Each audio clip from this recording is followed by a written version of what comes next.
So, Ben, you're based in Texas now, and many people now asking, how did we get to a point where police officers have been targeted? How surprised are you that we're at this point now? The sad truth is that I'm not surprised, and this is, I think, has been the sad events we saw in Dallas a few days ago were in many ways very predictable. I think we have a situation now in the US which we could almost describe as being a low-grade form of civil war. We have such a militarisation of the police force, in part because of changes that have taken place since 1997 and especially since 2011, where the Department of Homeland Security have allowed local police authorities to basically have weapons-grade material in terms of MRAP vehicles, in terms of armaments that are normally reserved for the battlefield. So you've had the kind of militarisation of the police force in the US.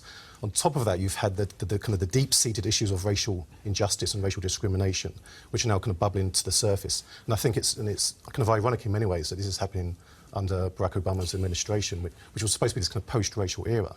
But in fact, I think what happened last week, and also the events before it, the deaths of two black men that kind of led to the protests around Black Lives Matter, and then that led to the shooting, was entirely predictable.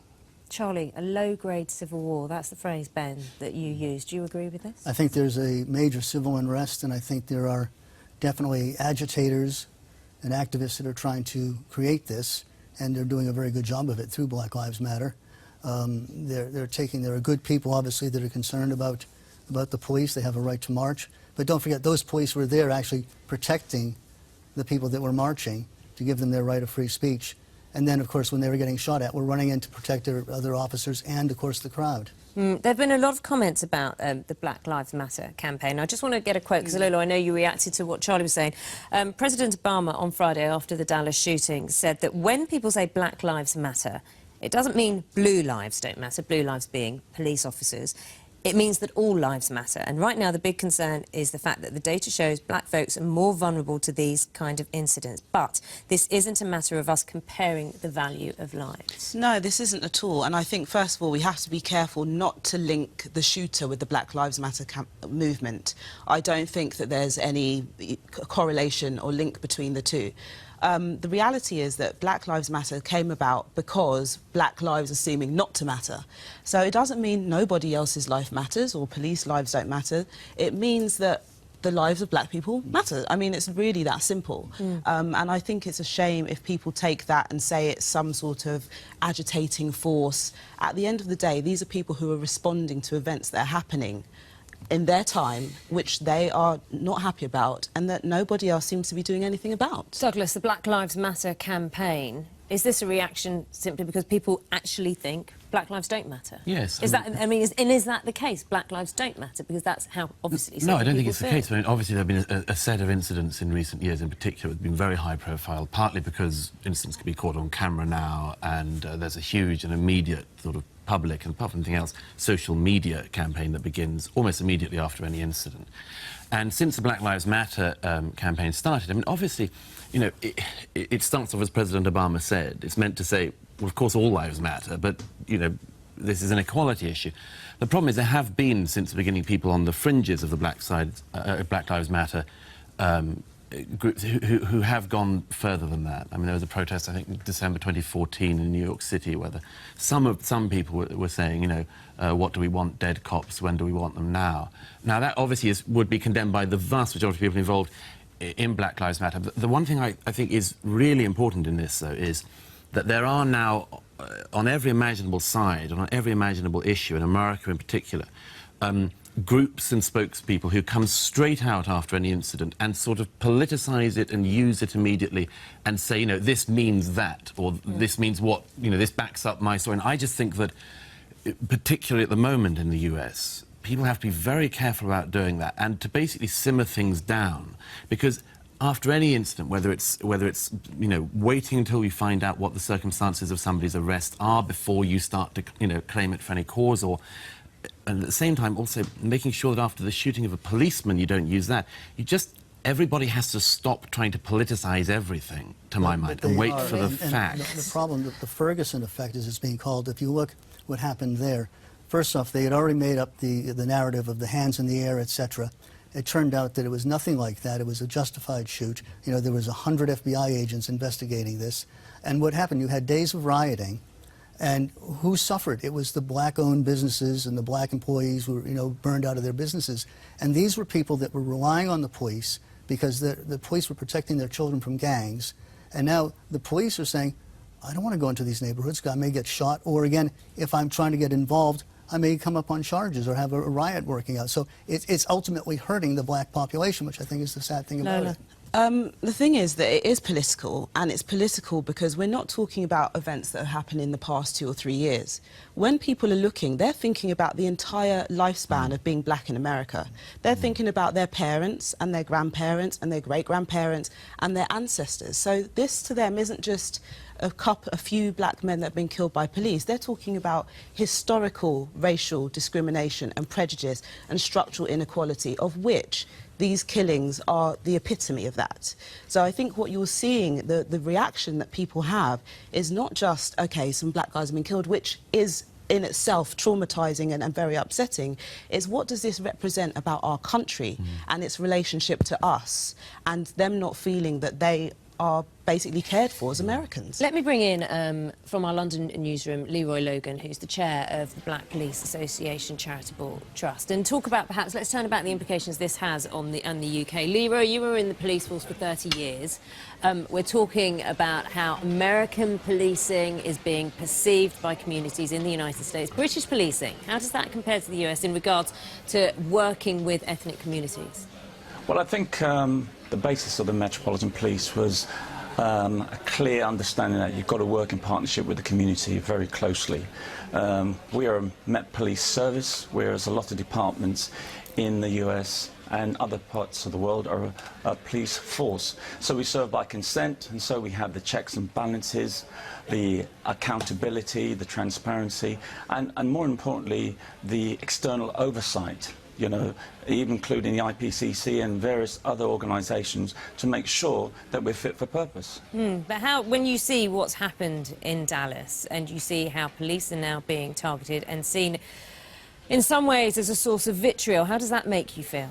Well, I feel really sad, you know, having been a police officer, and I know officers were protecting those people. And more, the real irony is Dallas is one of the most progressive police departments in the US. They are working closely with the community. They are actually bringing in external oversight. They got the performance data to show their conduct and how they are actually improving. So they're a lot more transparent, and you know, I suppose there are other departments where this could have happened, where you could think, well, actually, I'm not surprised, but Dallas is one of the most progressive ones, and it saddens me. But you know, the slain officers and the ones that were injured, I think anyone would sympathise with that, and you know, their hearts, they're in our hearts and minds, you know, for their loss and they're injured.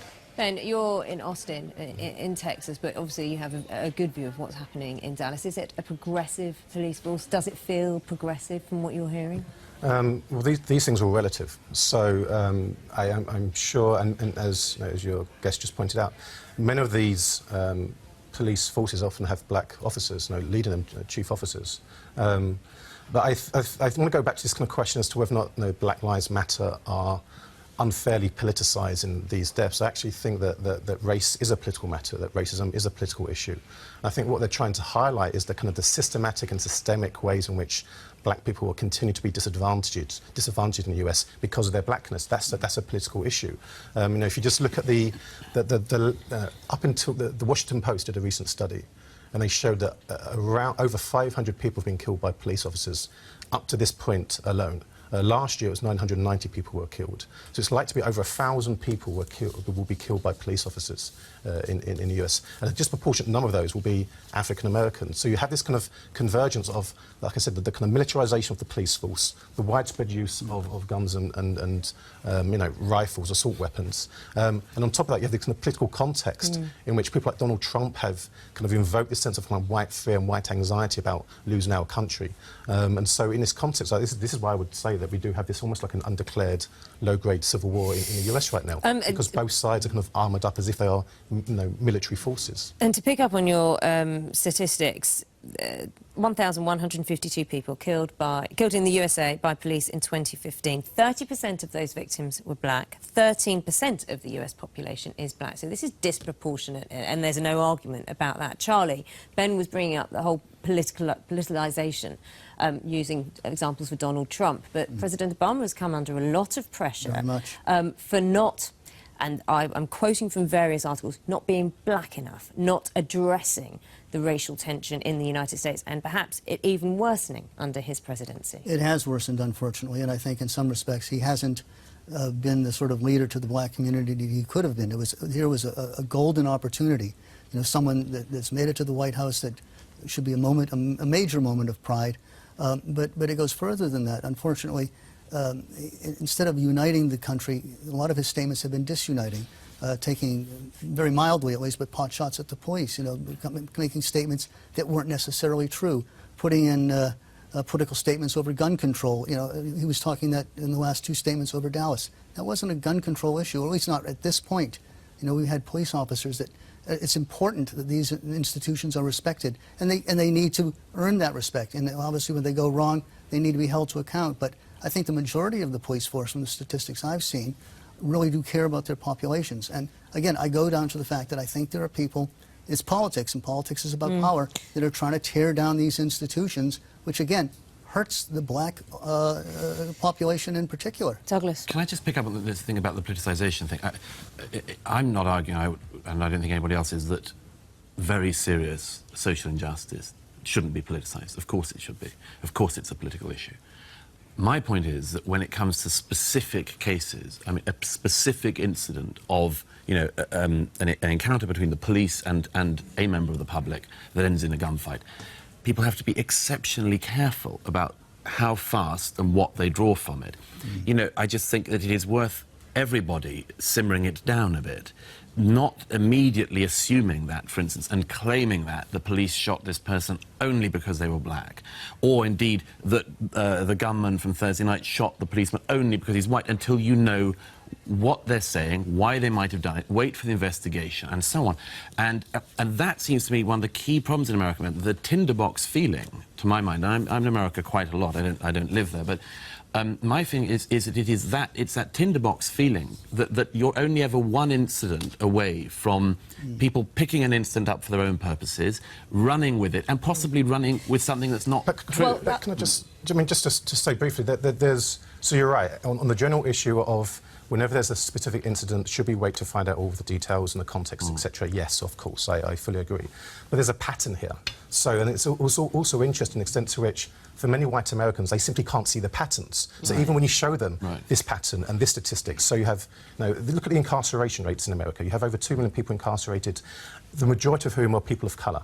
No, disproportionate to the population size, as you just mentioned. So once you have these patterns, it's not surprising that people can come to these issues and to make sense of it. So it's not so much, I think, the African-American community seeing politics where it doesn't exist. It's actually the white community and white society failing to see racism when it's in their face. I just want to get a taste of how our viewers are seeing this conversation and hearing some of their texts and tweets. And Tommy, you've been collating those. Yeah, Naga, there's different kind of angles. Some people highlighting the fact that racism within the police is an ongoing issue. Other people think that the overuse of guns in America is a serious problem which has to be addressed.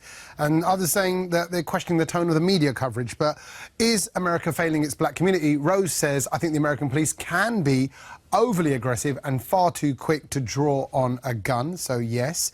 Warren says no. More white people get shot than blacks in the USA. This is just being stirred up by the media. Elizabeth saying, get rid of the guns and investigate the endemic racism in the police force. Susie saying, it's failing all of its citizens, regardless of ethnicity and colour, that we're all being let down by the police. And Peter finally saying, no, this is not the issue. He says the inexcusable shootings in Dallas by a black gunman were deliberate and targeted on white officers. Why is this not labelled as racist by the media?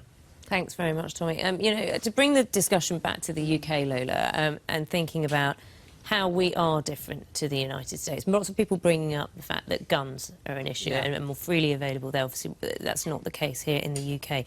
Your thoughts on how we compare? I mean, I think obviously the guns issue is a big one. I quite like the fact that here to carry a gun as a police officer you have to be highly skilled, highly trained and specialised. Actually, with America, I do wonder if perhaps the police shouldn't carry guns unless they are highly skilled and highly specialised in weapons training in that way. I do think that the UK has its own issues with race and in terms of criminal justice and the relationship between black communities and law enforcement. But as we heard from Leroy, there are very public efforts of how that is being tackled. Yeah, definitely. I mean, there's stuff happening. Is it enough? I don't know. I think more can always be done. But I don't think that the UK should be complacent at all. Leroy, let's get a comment from you. Where do you draw the line, I suppose? We're talking about the use of guns between enforcing the law and just stepping over that, or perhaps letting emotion get in the way, because that is what the assumption is here on all these cases, on these cases of police killings of black people. Well, I think we need to recognise that, you know, as a police service over here, we don't patrol generally with sidearms, and the ones that do are normally brought into that situation. So as a result of that, we developed certain communication skills, and our default position is not to reach for our gun, or as you see in America. And as a result of that, we're normally willing to defuse a situation or contain a situation, as opposed to reacting in a way that can inflame it, and sometimes people losing their lives or getting injured. So I think we're far from perfect. We've got a lot to do. I know certain officers have tasers, which are a non-lethal option. I'm concerned that if we arm our officers, we'll change the look and feel of our police service, which is the envy of the world, because a lot of people can't understand that we serve and we don't carry firearms. So I would like to make sure that we keep the look and feel of it, and to make sure that we address the disproportionalities that we have over here in terms of the DNA database, the tasers. Similarly, 80% black and minority ethnic are being on the receiving end of tasers, and so these sort of things we're going to make sure that we keep abreast of and accountable, so that people have that trust and confidence, and so they will work closely with police on the long term, and hopefully address the issues and don't get into the situation where it's them and us, and officers are seen as an occupying force. OK. Leroy Logan, Chair of the Black Police Association Charitable Trust, thank you very much for your comments. Panellists, thank you very much as well. We have to move on. Thank you at home as well for your comments. Please do keep them coming in. Stay tuned and do get involved with our conversation. You didn't frankly have the balls to put country before party.